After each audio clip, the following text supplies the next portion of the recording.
Pamberi pedera mabumutasi. Ndamira pamberi pedera mabumutasi. Yesa tanda chokwadi. Zvese zvandichataura ndezvechokwadi. Tikanyepa charaswa nemhosva. Tikanyepa charaswa nemhosva. Mwari ari mubatsiri wangu. Mwari ari mubatsiri wangu. Ndinoitwa Maximum Marindwa. Ndiri weCold Stream Land Committee. Position ndiri security. Nenyaya yandakapuwa gwaro naishe wangu Ishe Vapomera. Muri mushure menyaya yebasa randakaita raakati harina kuitwa nezvaaida. Aiva nyaya yaakaisa papepa achiti wakaiga munhu usina mvumo yekungodai wakaita kuti angachiva klasi haana chitutu ndokunyorwa wakaita harogara. Akauga munhu ndiwe? Ndini. Ndiwe akauga munhu? Apa uri security video? Exactly. Ndiwo basa rako chaiche kuona kuti vanhu vari kuviga vanhu vasina matsamba ndiwo adaro. Iwe wacho ndiwo wakutanga kuviga? Handizo chete ndingati uyu kutomuviga yanumber 20. Number 20? Okay. Iri number 20 iri basa handiredu baisiso weland committee. Asi pakapinzwa land committee before me, ini ndakazopinda second term. Ishe wakapa basa iri ku land committee. Ari pabasa iri ku land committee achiti pakanga pangodziti aida ziso renyu Ishe rinoona tsika nemagariro sezvo tichimira nedevelopment. Pakati handina umwe andingazoisapo ba inini ndinoona zvinondigutsa kuti ndifambe nebasa iri. Saka iri basa rakangotariswa kuti kana uri security ku lanes unoona nezvemigano nezvimwe zvakadaro iri unozobatawo zvakare. Saka ndoda kuti ndisapedze nguva yenyu changamiko.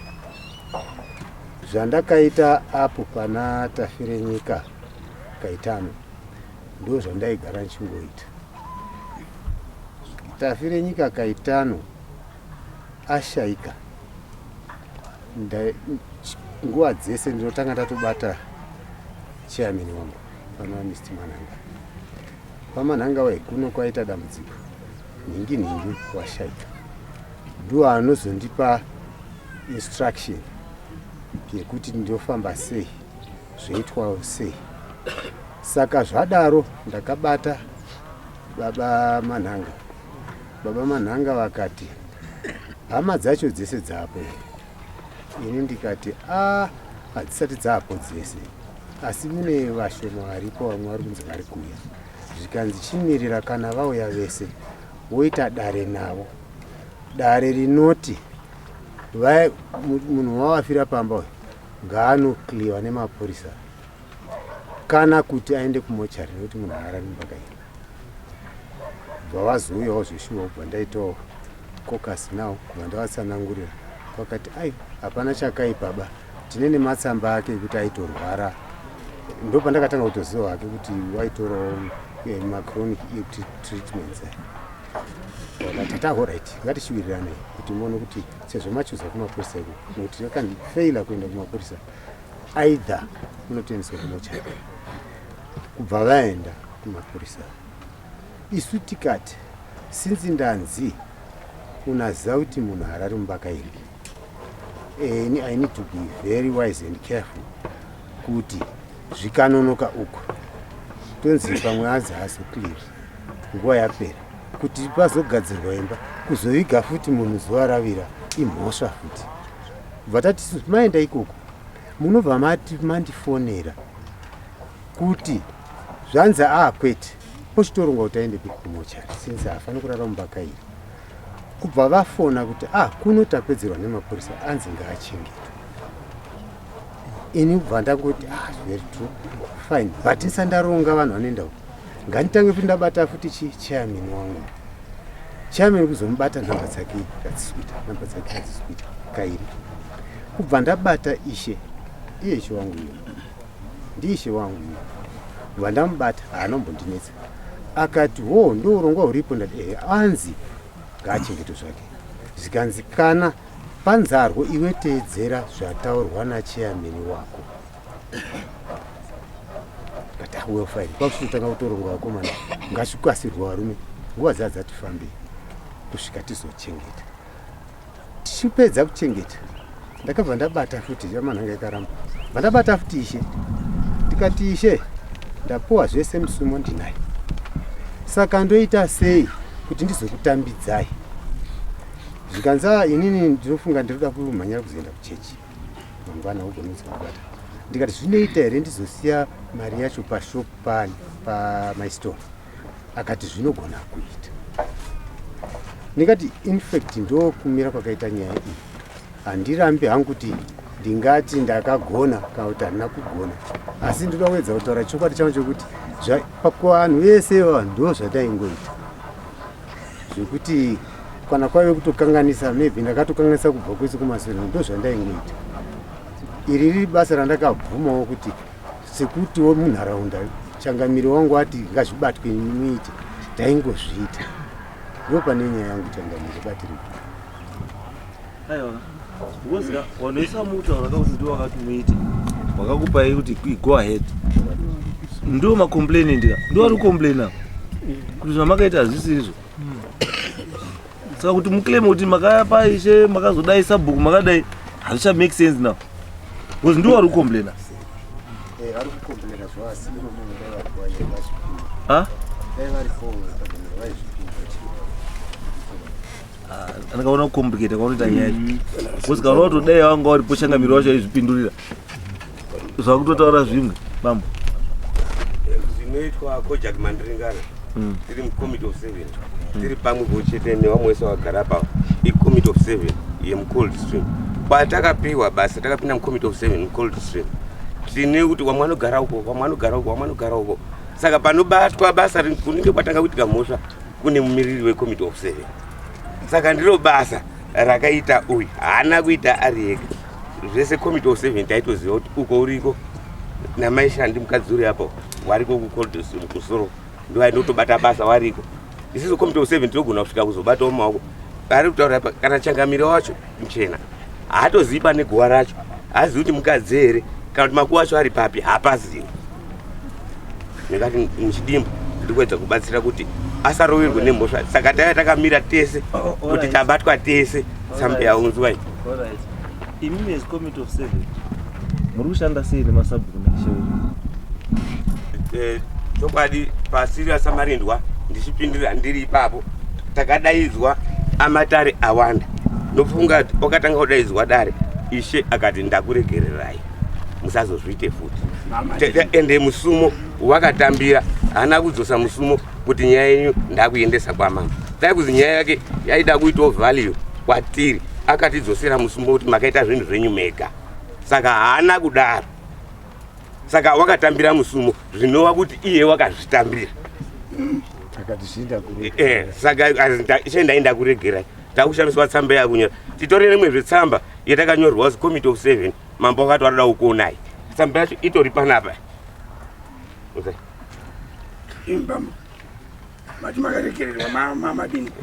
tatatongwa naiye Ishe muchena iyo iyi nyaya iyo iyi yeruwigo uhu tine imwe tsamba iri panapa uri panapa changamire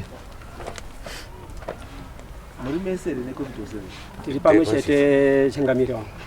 tsamba iri panapa yotoga musi mesere Nyaya yacho chaita ngekuti ini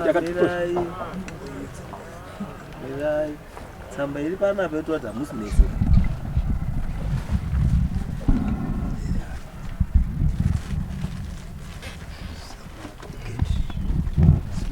Mushakabvu akawigwa chairperson manhanga kana Ishe muchena wasina kusumwa.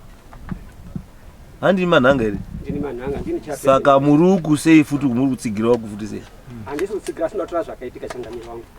Nyaya iripo ndeyekuti rufu rwaitika sematora aita wakataura wakafona akati munhu washaika tikati kana hama dzacho dzisipo munhu ngaende kumocha murumirira hama dzacho dzidini dziuye.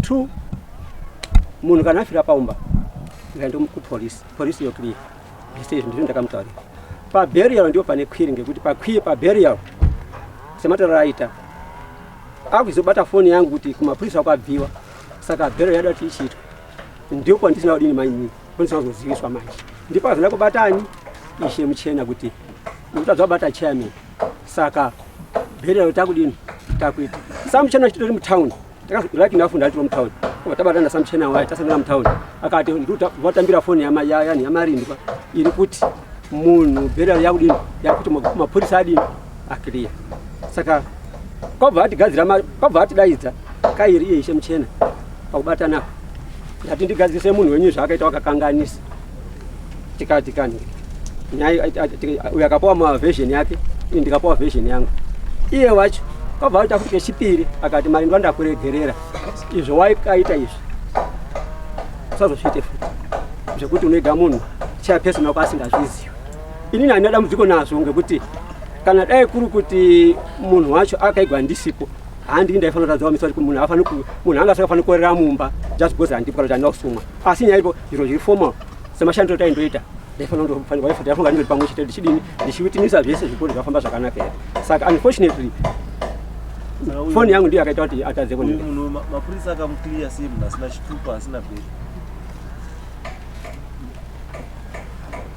kana kupa itsamba ipi kuratidza kuti munhu wabvumidza kuti mumuwige asi haana chitupa haana bheri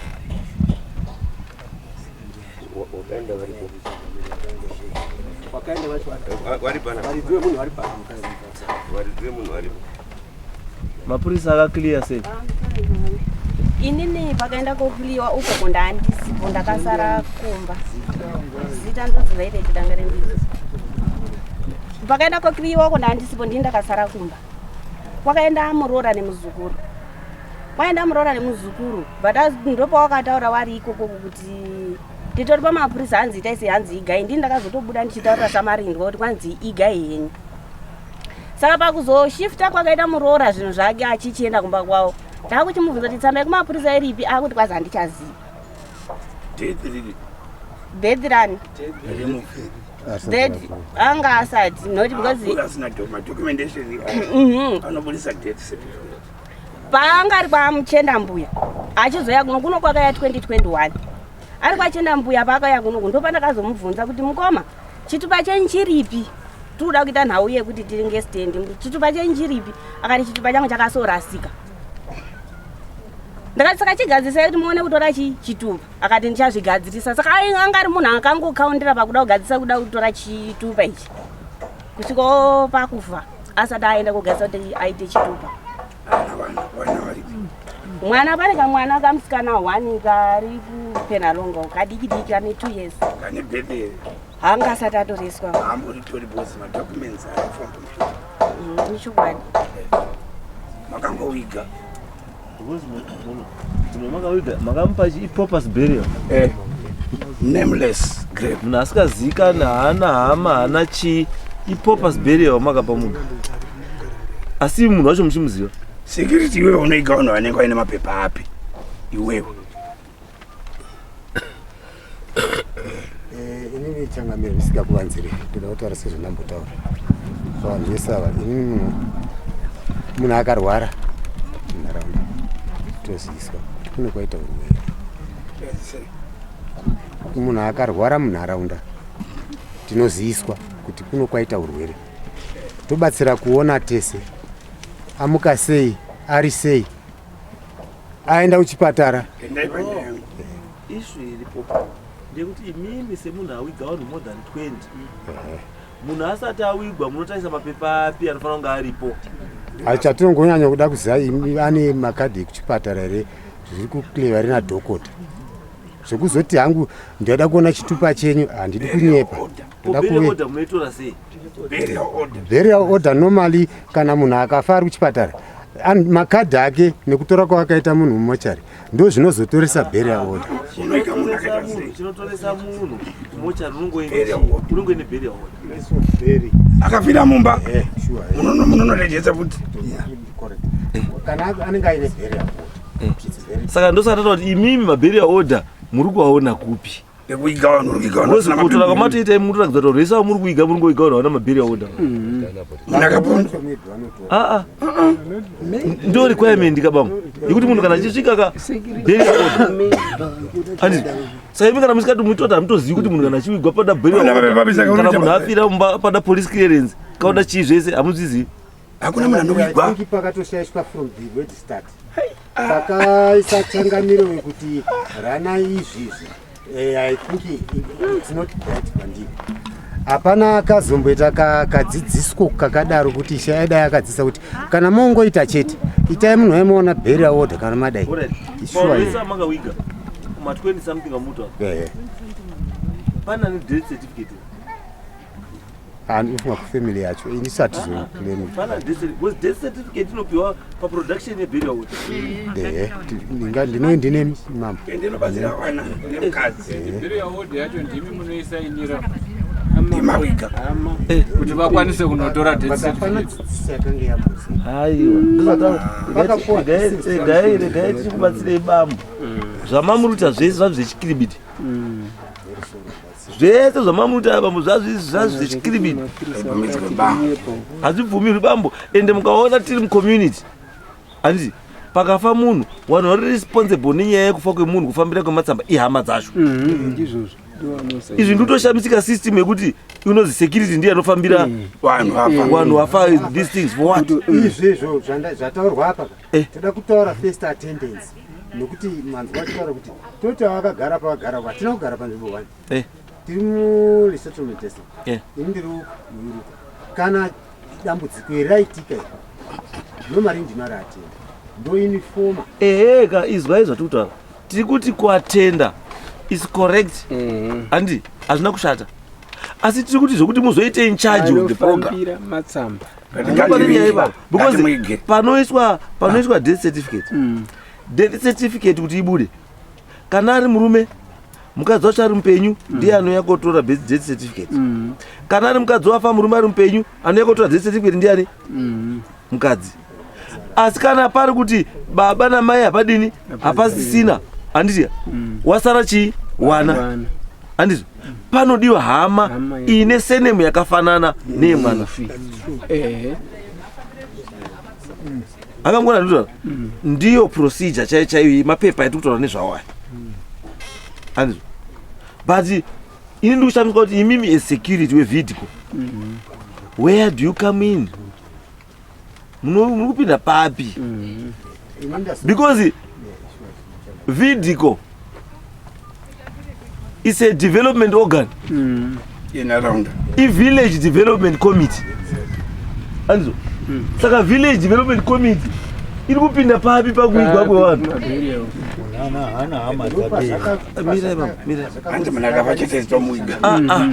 Ndopa ndikubvunza kuti village development committee ndati basa rayo iri kupinda papi pakufa kwechi kumabheri house. Anditi village development committee chairperson wacho ndisabhuku. Andizvo chairperson wevillage development committee wevidiko ndisabhuku. Sabhuku zvamunodiskasa naye apa muri kudiskasa zvinhu zvedevelopment munharaunda. Saka ndiri kushaya kuti nyaya dzerufu dziri kuuya kobata muvidiko sei?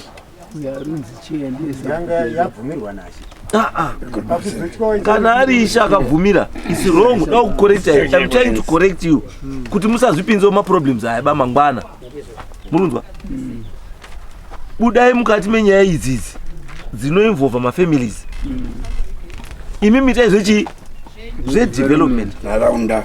Andizvo ende ukaona mazuva ano kune committee of 7 handiti committee of 7 inoparata muarea isina sabhuku.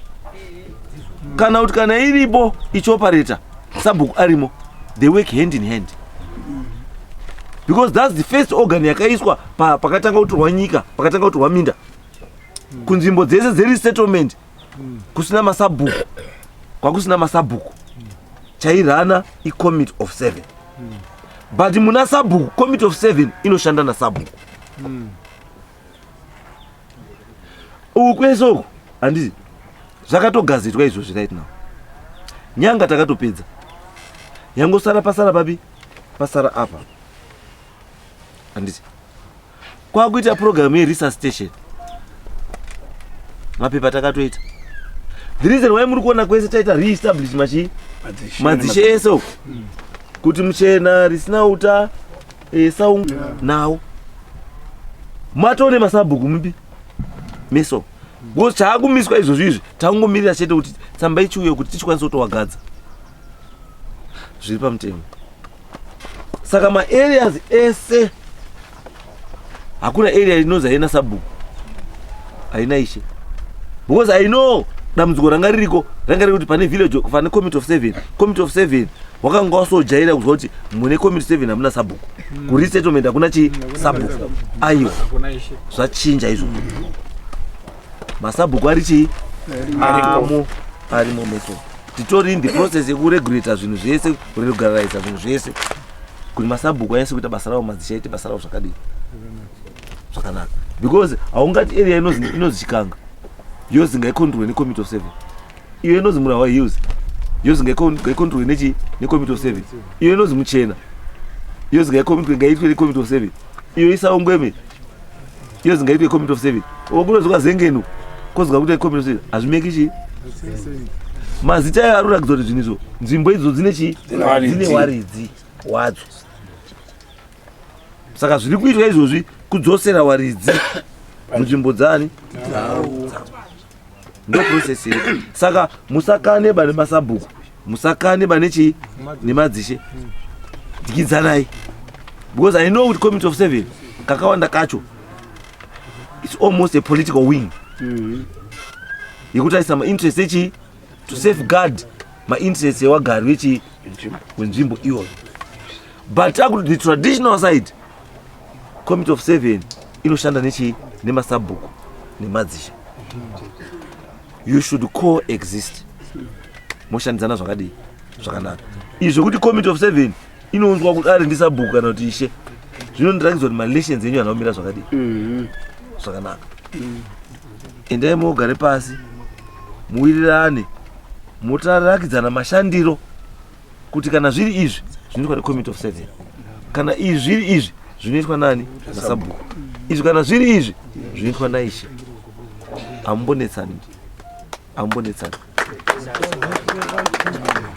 tiitesa handibam imimi iyi chibva matosuduruka munyaya yacho iyo iyi yekunyaya dzekuzi munhu afira wozouya kwamuri zvamunokwanisa kuchitoita izvizvi kubatsira kuti document rakati ngariwe riripo, document rakati ngariwe riripo, document rakati ngariwe riripo, because muZimbabwe munomu it's a criminal offense kuwiga munhu asina burial order. Because burial order pane zvoinoita sei, inobatsira kudeath record, kurakidza kuti vanhu vafa munyika izvozvizvi wangani ende afa ndiani, because zvinoitwa izvozvoka kune vari kushandisa vanhu vari kufa wosara vachishandisa madocuments avo to commit macrimes. Kana vanhu vakutsvaga munhu akafa asi madocuments ake mapenyu, ndosaka zvinzi kana munhu afa madocuments ake iwayo aishandisa anodzokwa kuregistry obva adzokwa obva achengetwa kuti munhu adii afa. Saka mukamuwiga imimi asina death certificate, haana burial order, haana death certificate, asi matodini mawiga, it means kuti chitupa chake pane utori nacho uchasarai nacho, chitupa icho chichashandiswa kukomita crime ende munhu uyo azofa akabatwa because chituka chemunhu akadii akafa kare. Titesa nditi ndo pane nyaya dzacho ipa mabasa izvi kutungana kwevarume danga mukaita mabhuru matatu, pane rimwe rinotokonywa kumasure, rimwe rinotokonywa pamutsipa, rimwe zvinotombota head on asi pane rinotiza, ndo zvinongoitika cheta. Committee of 7 endai mugare pasi nani nemasabhuku enyu nemadzishe enyu, then moita chat the way forward yekuti mushandisana sei, ndo nyaya iripo cheta, hapana chimbori baba. Right, thank you. Ande, yeah, next.